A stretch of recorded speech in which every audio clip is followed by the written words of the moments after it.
Bom dia, irmãos. Bom dia, irmãos, mais uma vez. Eu peço então a vossa atenção para alguns anúncios que tenho para vos transmitir. Hoje, às 16 horas, haverá a reunião de rebentos. Portanto, reunião de rebentos às 16 horas. O ensaio da orquestra será às 17h30. Portanto, as pessoas que pertencem à orquestra que façam então planos para estarem presentes, às 17h30. Hoje a reunião dos tições será um bocadinho mais tarde, 18h30. Farão esta reunião porque estão interessados em que toda a igreja esteja presente num programa de pôr do sol, seguido de reunião social. Portanto, a reunião dos tições será às 18h30 e convidam toda a igreja para estar presente para um programa especial, pôr do sol seguido de reunião social. Esta reunião é então organizada pelo Clube de Tições e tem um objetivo, angariar alguns fundos para um fim de semana especial que estas nossas crianças terão no Porto Santo. Hoje, dia 13 de outubro, às 18h30, haverá a reunião de equipa pastoral. Portanto, na sala pastoral, os membros que pertencem à equipa pastoral possam então estar presentes às 18h30. No sábado, dia 27 de outubro, teremos, como eu já anunciei, uma cerimónia de Santa Ceia. Portanto, façamos a nossa preparação pessoal para este dia tão especial. Para terminar, eu queria só informar os irmãos que a nossa escola está envolvida num projeto de recolha de tampas e rolhas. Portanto, depois da recolha destas tampas e rolhas, elas serão entregues à Associação de Deficientes Portugueses da Madeira. Portanto, esta recolha serve para depois ser adquirido material para estas pessoas tão especiais. Que nós possamos então estar todos envolvidos nesta recolha. Nós contamos com a ajuda da Igreja. Quem quiser participar pode então entregar-nos o máximo de rolhas e tampas que conseguirem juntar. Muito obrigada pela vossa atenção.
Nas alturas dos céus, mas que pela incompreensível capacidade de estares presente em todos os lugares, estás entre nós também. E nós te louvamos e agradecemos, Senhor, por isso. Sentimos-nos honrados e pedimos que por meio do teu Santo Espírito tu possas continuar a falar ao nosso coração. É o que humildemente ousamos pedir em nome de Jesus Cristo, nosso Salvador. Amém, Senhor.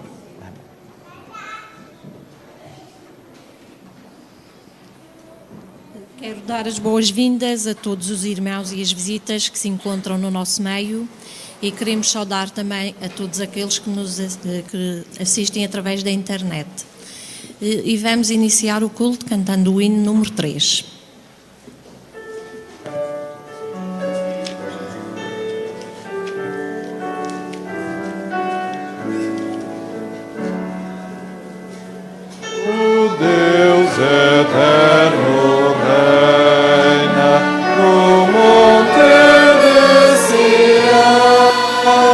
Chega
convidava a todos a se ajoelharem para orarmos ao nosso Deus.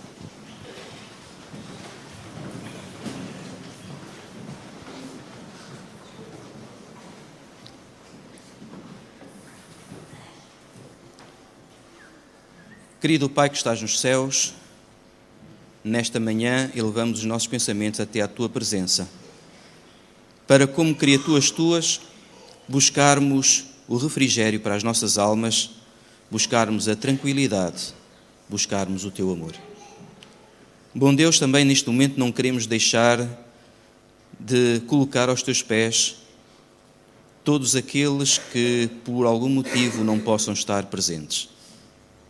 Aqueles que passam por problemas físicos, querido Deus, que Tu os possas amparar e proteger no seu leito de dor, ou então também com aqueles que por algum motivo a sua fé não possa estar convenientemente alicerçada em Ti.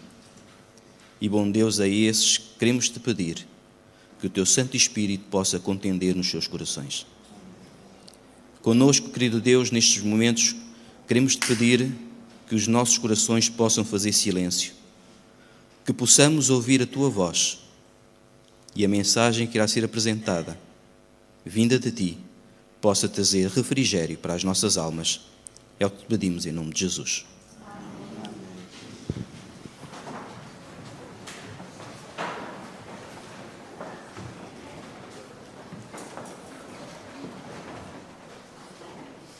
De seguida, irmãos, vamos devolver a Deus algumas das muitas bênçãos que Ele nos dá, começando pelas nossas crianças.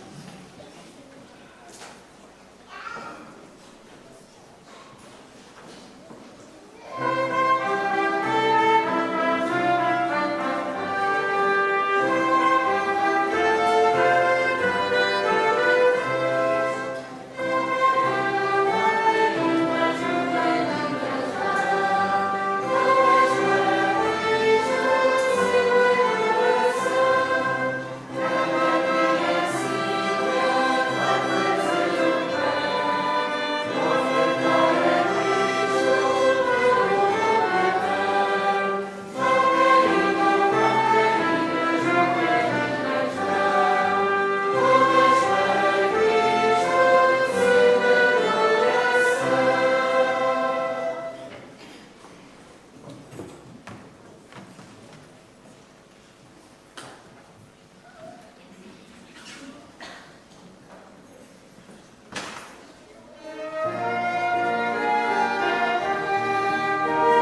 Vamos orar.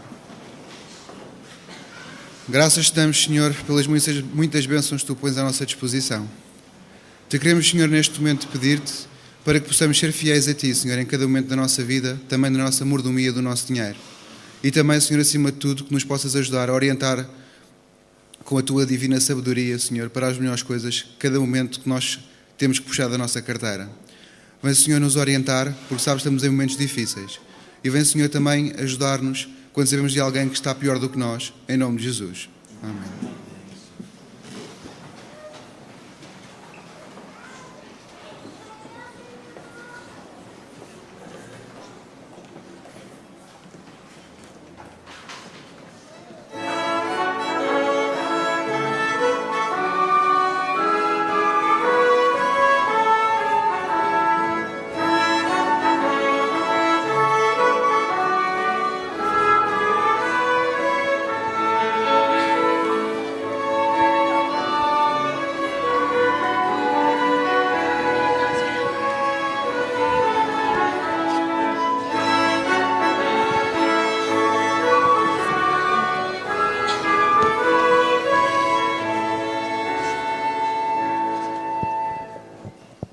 Olá, bom dia. Hoje trago-vos a história de uma menina. Esta menina era muito pobre. Ela vivia num bairro também que era muito pobre, numa cidade muito distante daqui. Mas a sua família não a tratava bem, pois não? Ela está muito suja, não está? O vestido dela está roto, não é? Está muito... Pois é, está tudo muito sujo, não é? E então a menina ia todos os dias assim para a escola, toda assim suja. E então a professora começou a olhar para ela assim toda suja. E não gostou de a ver assim, não é? E então a professora pensou, esta menina tão bonita, ver assim toda suja? Não. Acho que vou-lhe oferecer um vestido azul, não é? Um vestido azul. E a menina ficou contente, não é? Lá foi ela para casa com o vestido azul. Ela chegou a casa, mostrou o vestido à mãe. A mãe, que vestido tão bonito. Não é? Um vestido muito bonito. Não é? Está cheio de flores, muito bonito. E então a mamãe dela pensou, a nossa filha não pode ir assim toda suja para a escola, não é? Com um vestido tão bonito destes, não é? E então a mamãe dela pensou, vou-te dar banhinho, vou-te cortar as unhas e arranjar o teu cabelo. Então, a menina, no outro dia, lá foi, toda bonita, não é? Está com o cabelo arranjado. O cabelo está arranjado, tem um vestido muito bonito, não é? E lá ela foi, para a escola toda contente.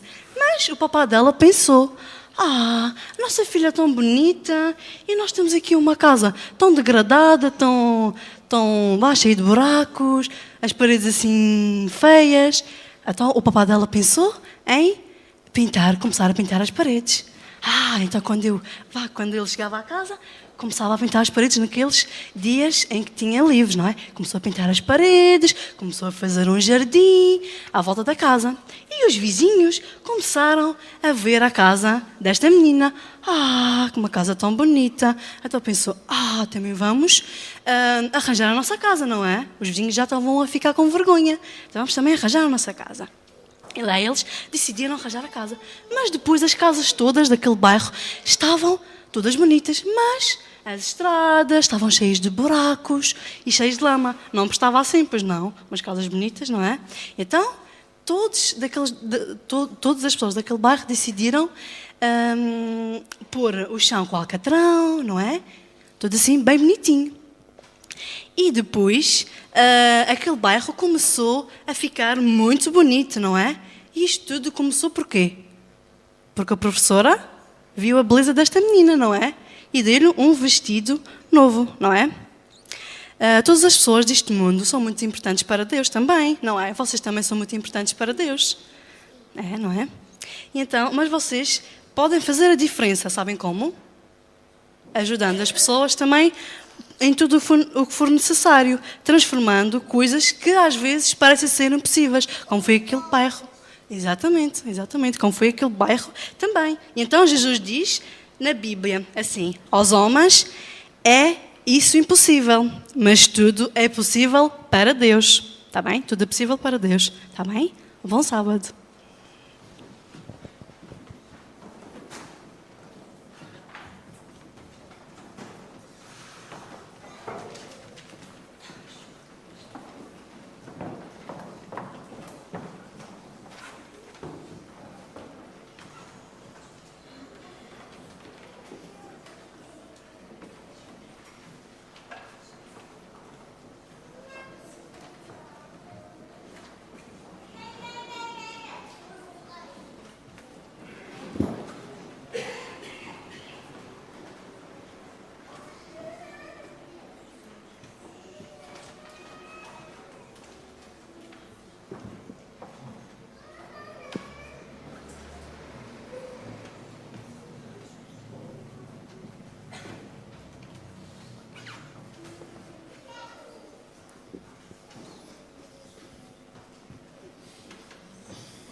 Esta é uma música que fala sobre uma mulher que sofria de um mal.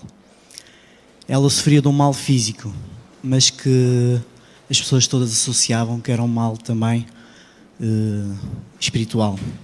Nós na nossa vida também temos os nossos males espirituais, mas ela agarrou-se ao manto de Jesus Cristo, e ela, ao agarrar-se ao manto de Jesus Cristo, a sua fé a salvou.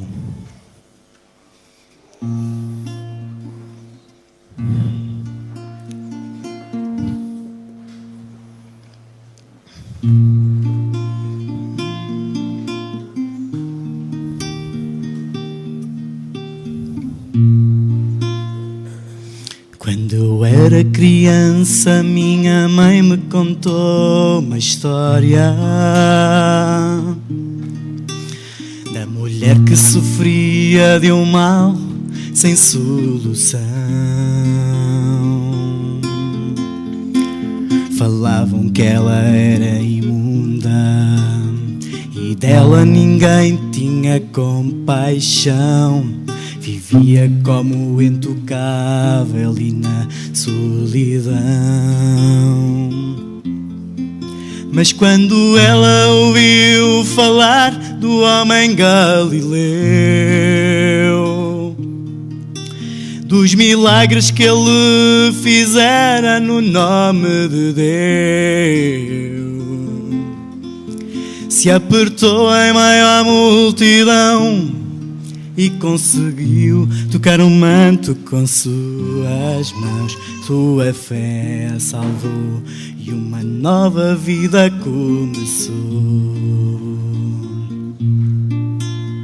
Às vezes eu olho para dentro de mim e percebo que entre eu e aquela mulher não há distinção. Por pecados me tornei intocável, impuro é meu coração. Às vezes acho que a vida não tem mais razão. O meu desejo é estar no meio da multidão, tocar no manto do Galileu com minhas próprias mãos. O seu poder vai além da razão, pode tornar limpo e puro o meu coração. Sou capaz de doar a própria vida para me salvar. Mas quando ela ouviu falar do homem Galileu, dos milagres que ele fizera no nome de Deus, se apertou em meio à multidão e conseguiu tocar o manto com suas mãos. A sua fé a salvou e uma nova vida começou. Às vezes eu olho para dentro de mim e percebo que entre eu e aquela mulher não há distinção. por pecados me tornei intocável. Impuro é o meu coração. Às vezes acho que a vida não tem mais razão. O meu desejo é estar no meio da multidão, tocar no manto do Galileu com minhas próprias mãos. O seu poder vai além da razão, pode tornar limpo e puro o meu coração. Foi capaz de doar a própria vida para me salvar. Deus foi capaz de doar a própria vida para me salvar.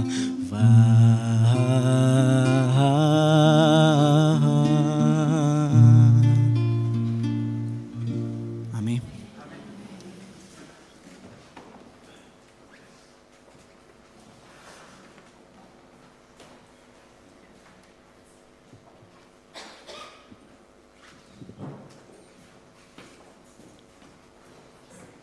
Vamos abrir as nossas Bíblias em 2 de Crónicas, capítulo 7, versículo 14 a 16. 2 de Crónicas 7, 14 a 16. E se o meu povo, que se chama pelo meu nome, se humilhar e orar, e buscar a minha face, e se converter dos seus maus caminhos, então eu ouvirei dos céus e perdoarei os seus pecados e sararei a sua terra. Agora estarão abertos os meus olhos e atentos os meus ouvidos à oração deste lugar. Porque agora escolhi e santifiquei esta casa para que o meu nome esteja nela perpetuamente. E nela estarão fixos os meus olhos e o meu coração todos os dias.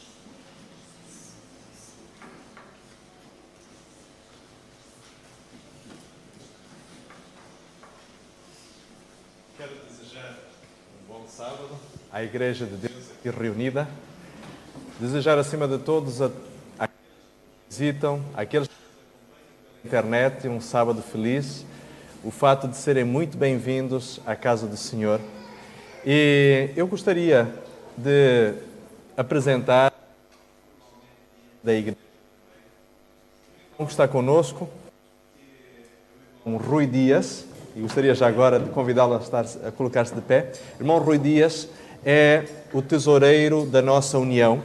Ele faz parte, portanto, do grupo de 3 administradores que tratam dos assuntos relacionados com a organização e o funcionamento da união de igrejas que a Igreja em Portugal representa. De maneira que é um privilégio tê-lo conosco nesta manhã. O irmão Rui Dias hoje não está de serviço como pregador. Sei que os seus afazeres o têm mantido bastante ocupado, de maneira que ele hoje estará conosco, apenas honrando-nos com a sua presença aqui também. Muito obrigado, irmão Rui Dias. E assim, meus queridos irmãos, gostaria de a grande notícia é que existe no céu, Deus está ansioso por restabelecer cada um de nós da mais profunda intimidade.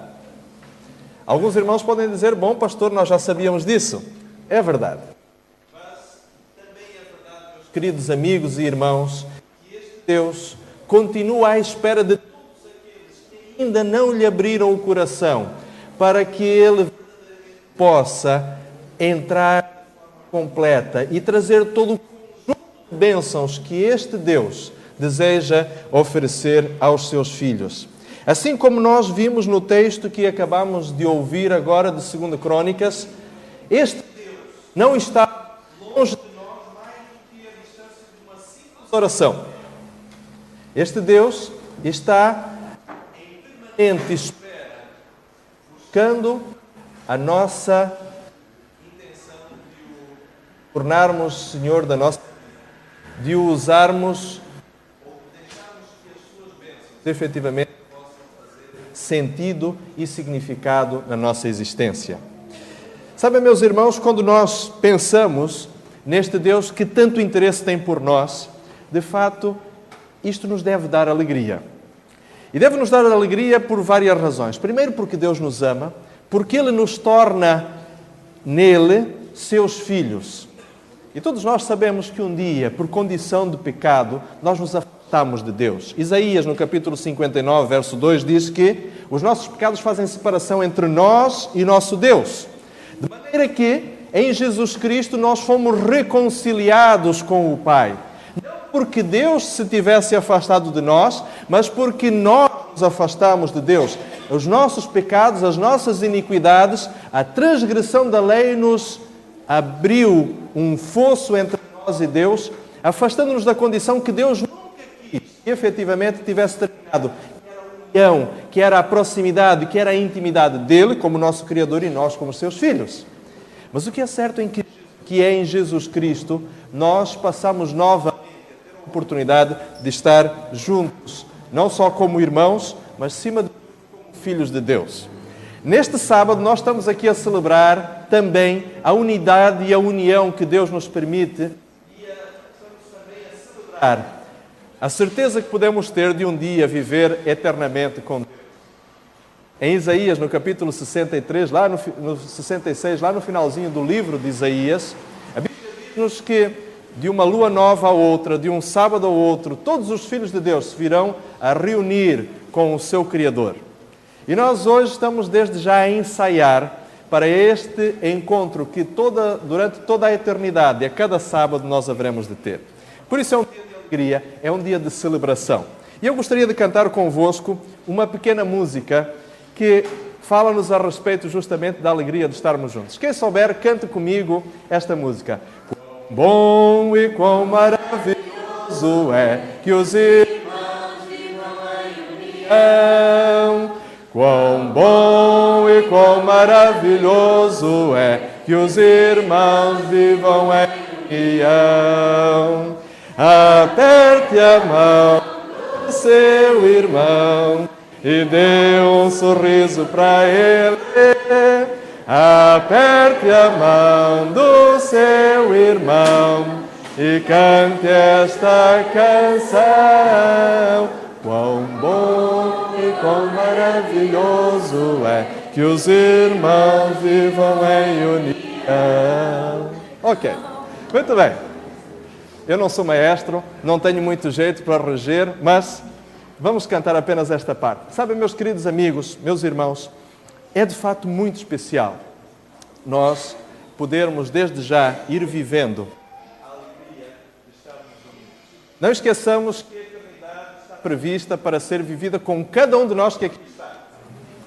E se nós queremos viver na eternidade, sabemos que vamos viver com os irmãos que nós já conhecemos aqui, com os irmãos que nós vamos conhecer de todo o resto do mundo, de todas as eras de cristãos, de gerações que ao longo da história do planeta existiram sobre este mundo e que foram pelo sangue de Cristo salvos. Amém por isso?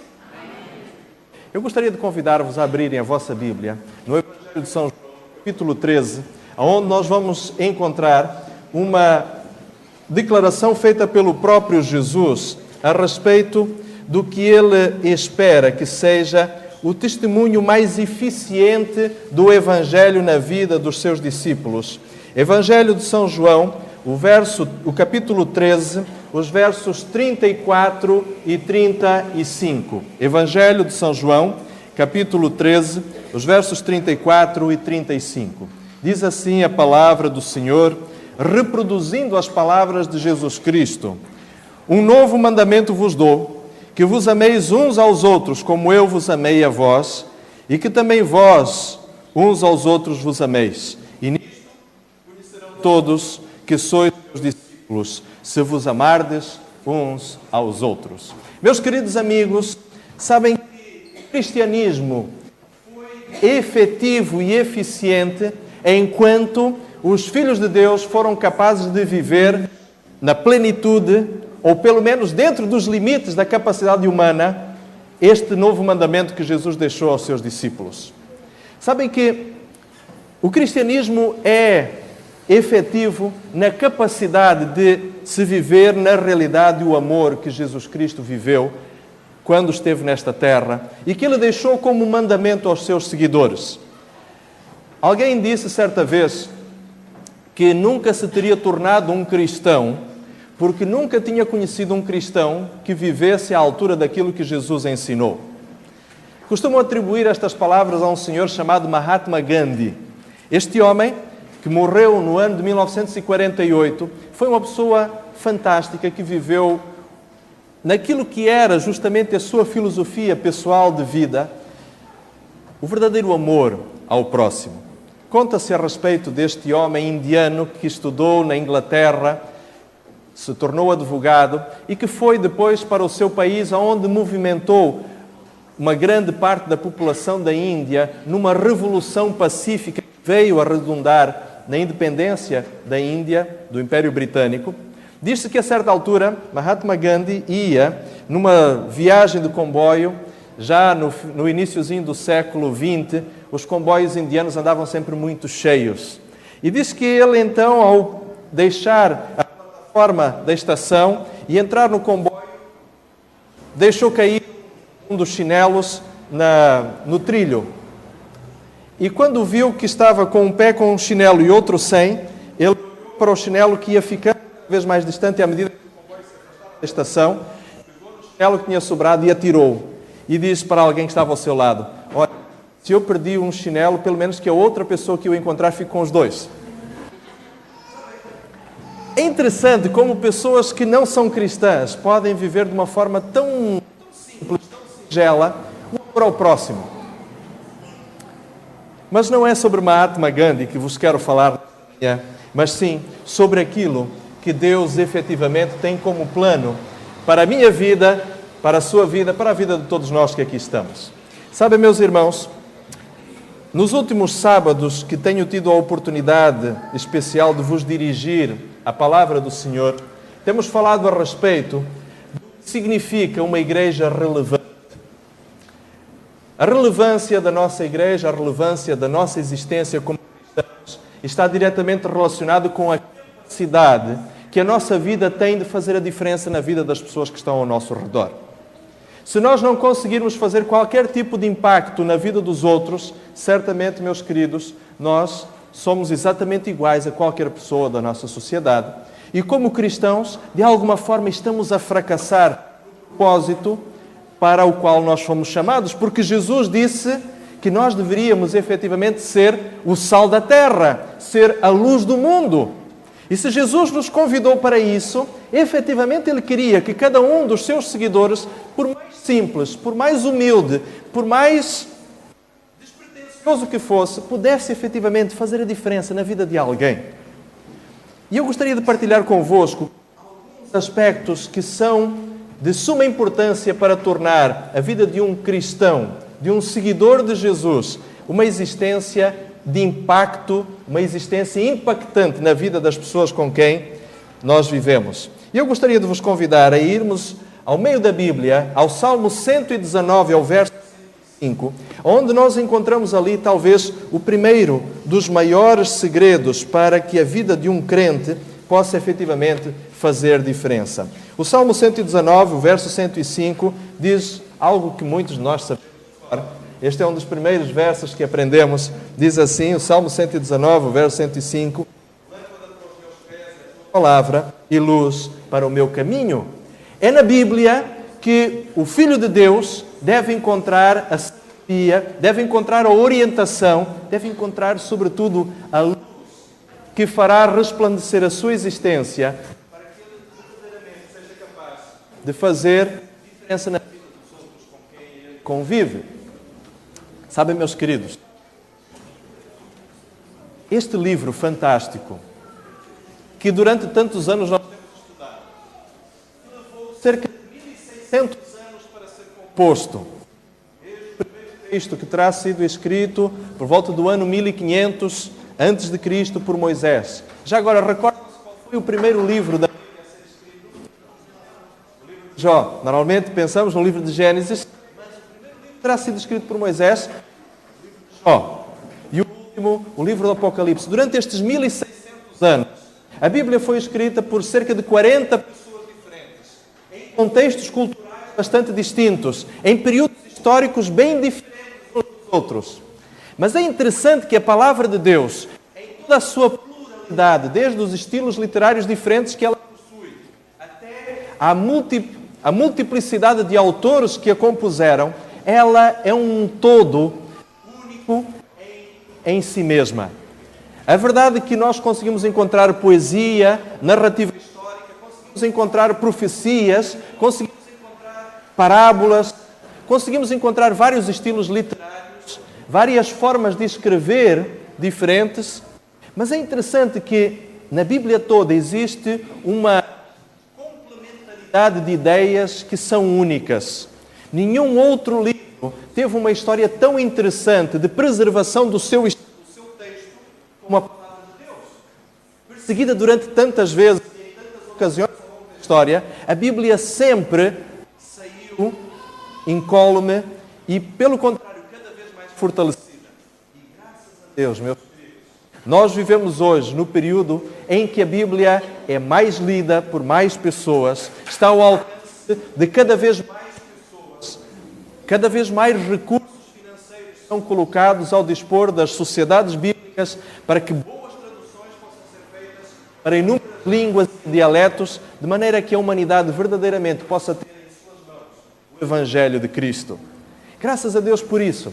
A questão é, este livro tão fantástico, tão enigmático por vezes, consegue mudar vidas, consegue mudar corações. Sabem, gosto de pensar que os maiores milagres não são aqueles de natureza mais surpreendente, como, por exemplo, uma pessoa que tem uma deficiência física de repente ficar miraculosamente curada, ou alguém que estava doente e é surpreendentemente curado. O maior milagre é a transformação que acontece no coração de um ser humano. Muitas vezes eu fico a pensar, eu mesmo sou tão duro de coração, tenho tantas fraquezas de caráter a vencer, e Deus vai trabalhando dia a dia, semana a semana, mês a mês, ano a ano, e tem me ajudado gradualmente a vencer alguns traços de caráter. Como dizia Paulo, não julgo já ter alcançado a perfeição, mas uma coisa faço, prossigo para o alvo, porque é nesta direção que nós devemos ir.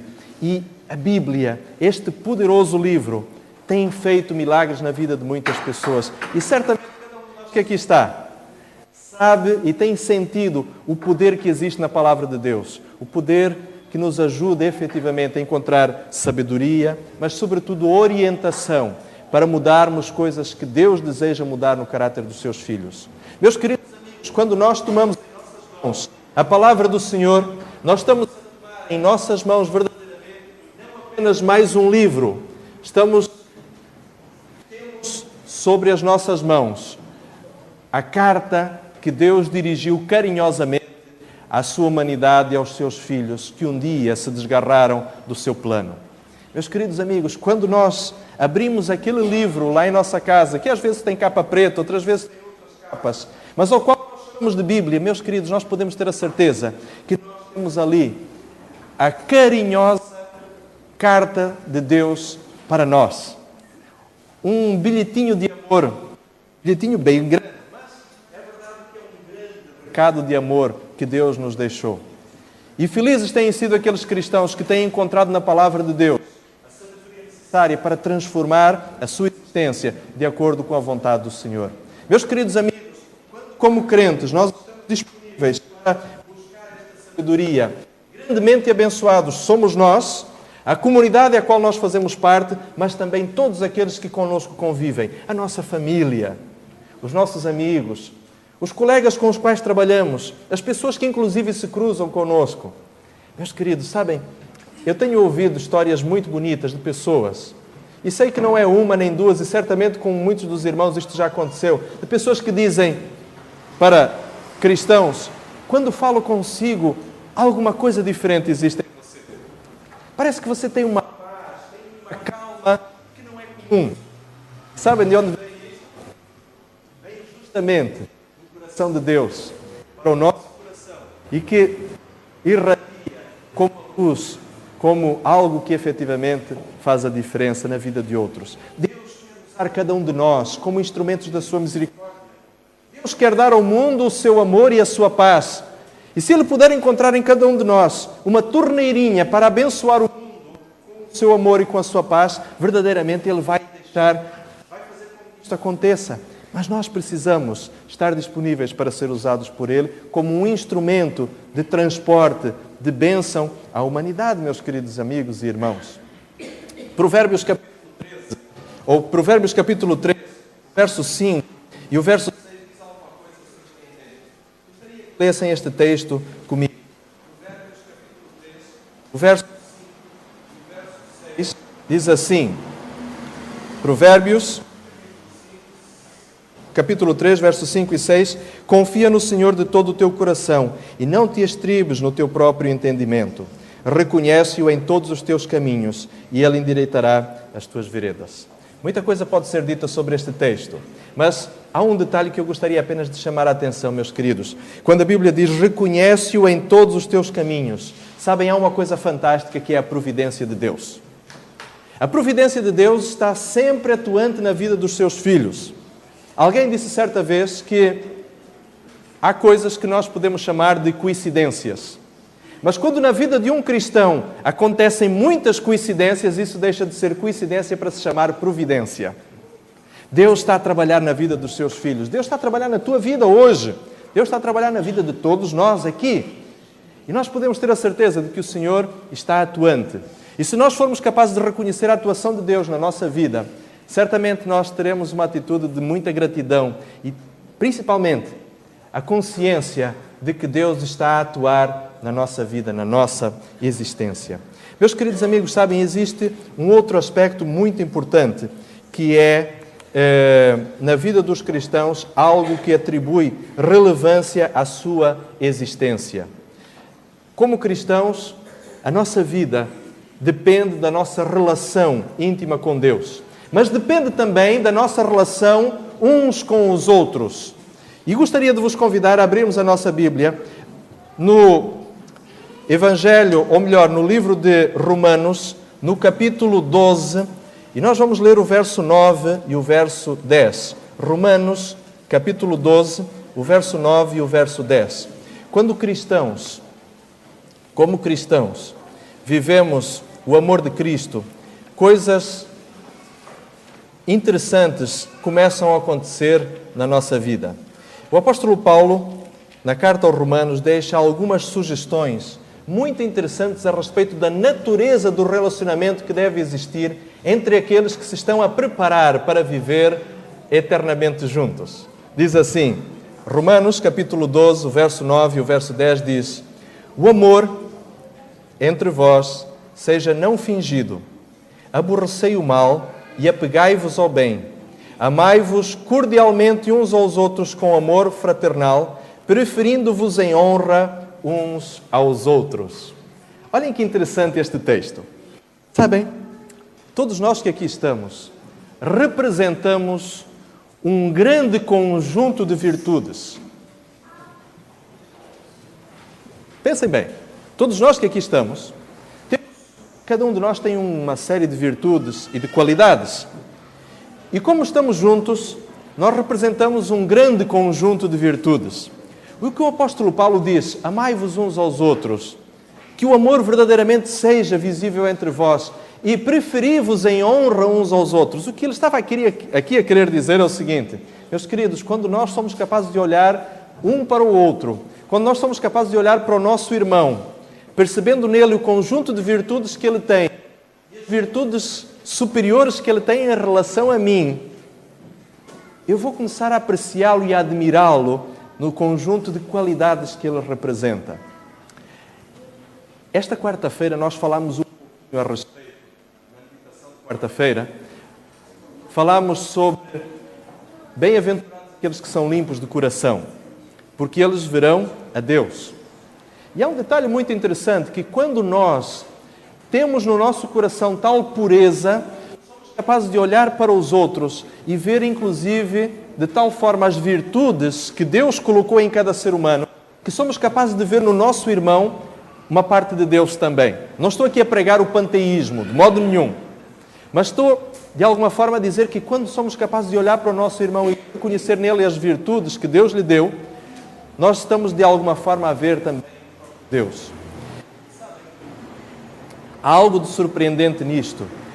É que quando um grupo de crentes se ama, se aprecia, reconhece as qualidades que cada um tem, nós percebemos a importância de sermos um corpo. Não se esqueçam que, quando o apóstolo Paulo propôs esta metáfora da igreja como corpo de Cristo, Jesus Cristo a cabeça, mas cada pessoa um membro deste mesmo corpo, o que ele estava, na verdade, a destacar é que cada um de nós tem a sua importância, cada um de nós tem um conjunto de virtudes que nos torna únicos. E nós não estamos aqui simplesmente porque, por acaso, nós estamos aqui porque somos importantes e porque temos o nosso papel dentro desta comunidade, dentro do plano de Deus, dentro da missão que Deus tem para a humanidade e dentro do plano único que Ele tem de salvar cada ser humano. Por isso é que o apóstolo Paulo diz que nós devemos nos preferir em honra uns aos outros, porque desta forma vamos ser capazes de compreender o valor que cada pessoa tem e, mais do que isso, vamos ser capazes de olhar para cada pessoa sob o olhar de Cristo. Não esqueçam que Deus amou o mundo de tal maneira que fez o quê? Deu o seu Filho unigênito para que todo aquele que nele crê não pereça, mas tenha a vida eterna. Se nós formos capazes de olhar para cada pessoa, para a nossa esposa, para o nosso marido, para o irmão que está sentado ao nosso lado, sob o olhar de Cristo, sabem o que é que nós vamos fazer? A Bíblia diz-nos, recordam-se daquela história em que um jovem rico vai ter com Jesus? No Evangelho de São Marcos, a Bíblia diz que Jesus olhou para ele com grande compaixão. A Bíblia, inclusive, algumas traduções chegam a dizer que Jesus o amou quando olhou para ele. Por quê? Esta era a forma de Jesus lidar com a humanidade. Ele não conseguia relacionar-se com as pessoas de outra forma que não sendo amá-las. Porque Ele tinha vindo para as salvar. E é justamente isto que Deus espera ver justamente no grupo dos seus filhos. Meus queridos amigos, nos nossos relacionamentos pessoais, nós verdadeiramente precisamos experimentar esta importante realidade, a realidade de amar-nos uns aos outros. Amarmos-nos de tal forma que verdadeiramente as nossas ações, as nossas atitudes sejam exatamente as mesmas atitudes que Jesus tomaria se estivesse a viver em nosso lugar. Se em vez de nós sermos a Igreja do Funchal, nós fôssemos o grupo de seguidores que andava com Jesus, seria essa a forma como Ele se relacionaria conosco e nós nos relacionaríamos com Ele. Numa base de tolerância, numa base de aceitação. Uma igreja, um grupo de crentes que são capazes de viver à altura do mandamento que Jesus deixou aos seus filhos, efetivamente, este grupo de pessoas farão a diferença onde estiverem. Mas há um outro aspecto ainda que eu gostaria de destacar, que é o conceito de que tudo quanto nós fazemos serve como motivo de honrar e glorificar a Deus. Vamos a 1 Coríntios, capítulo 10, o verso 31. Em 1 Coríntios, o apóstolo Paulo, no capítulo 10, ele está a falar a respeito de algumas questões que preocupavam os crentes em Corinto, a respeito da forma como adequadamente obedecer e honrar o nome de Deus.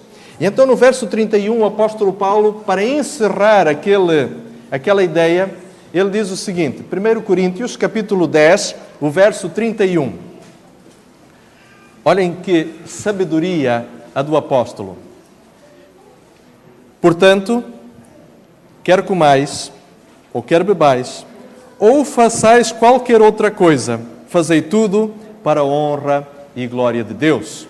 Sabem, meus irmãos, quando a nossa principal motivação é honrar e glorificar o nome de Deus, as nossas ações, os nossos pensamentos, as nossas motivações começarão a reproduzir justamente este conceito.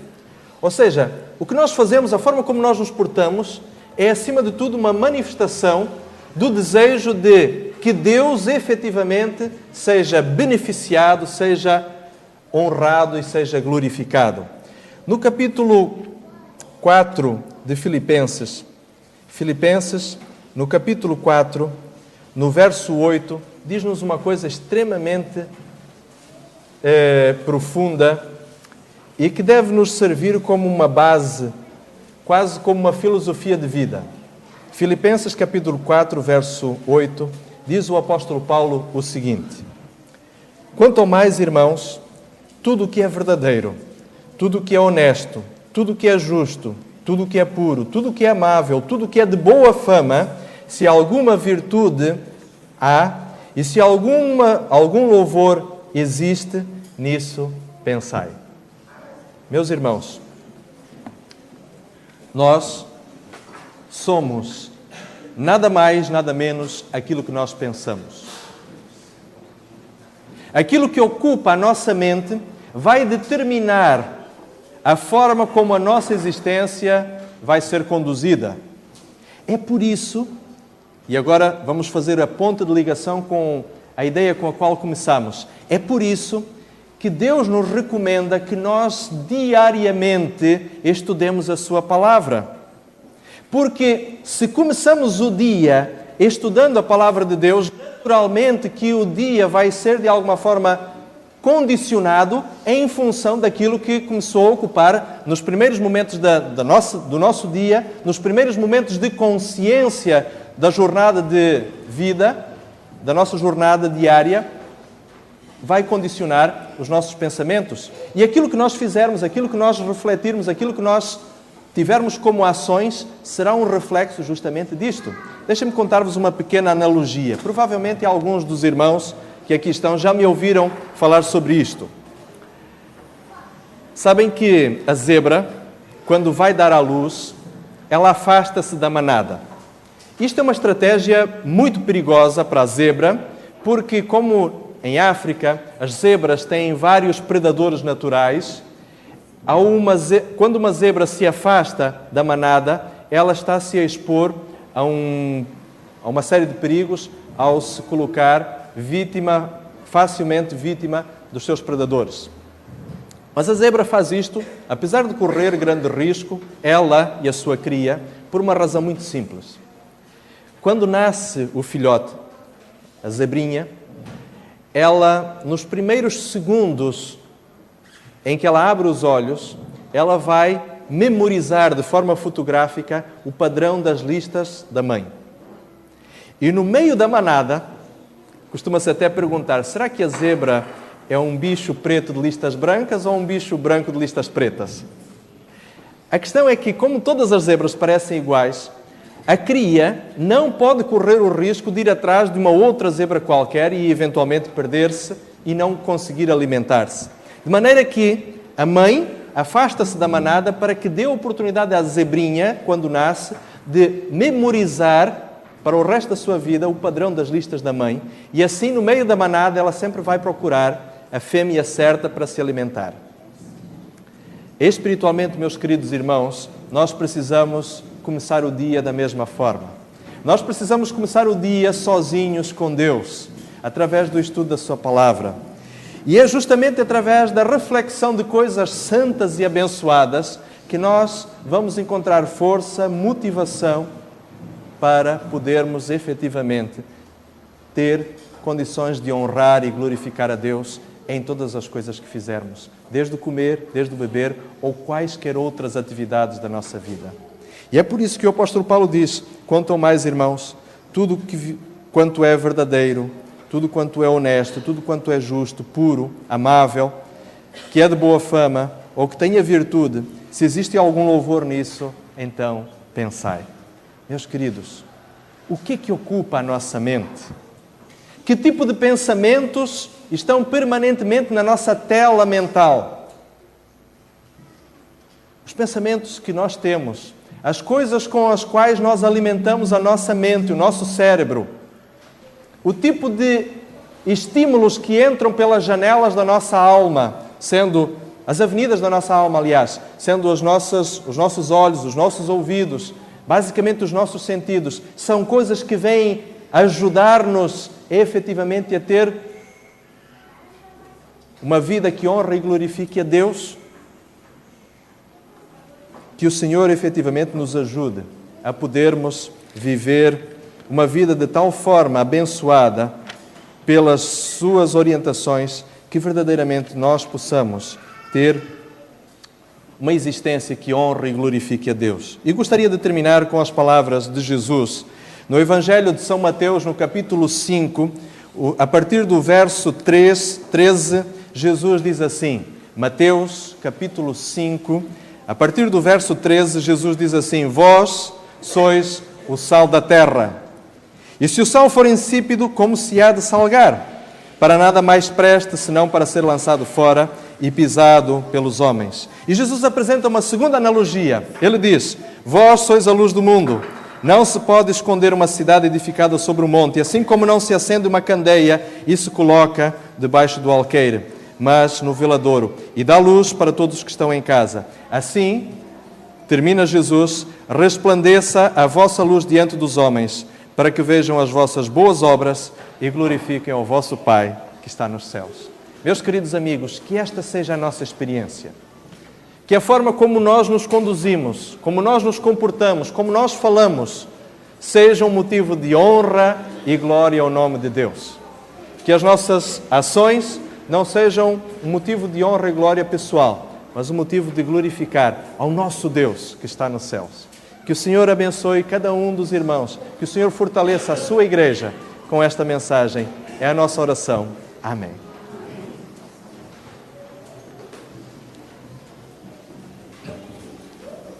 Para finalizar o culto desta manhã, iremos entoar as estrofes do hino 391. 3, 9, 1.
Obrigado, querido Deus, por tudo aquilo que transmites aos nossos corações, pelo teu constante cuidado por cada um de nós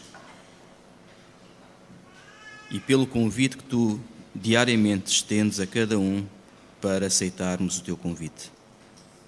Bom Deus, permite-nos que cada dia possamos tirar parte do nosso tempo para estarmos contigo, para bebermos de ti, para apresentar aquilo que vai na nossa alma aos teus pés. Ajuda-nos, protege-nos, livra-nos dos males. É o que te pedimos em nome de Jesus. Amém.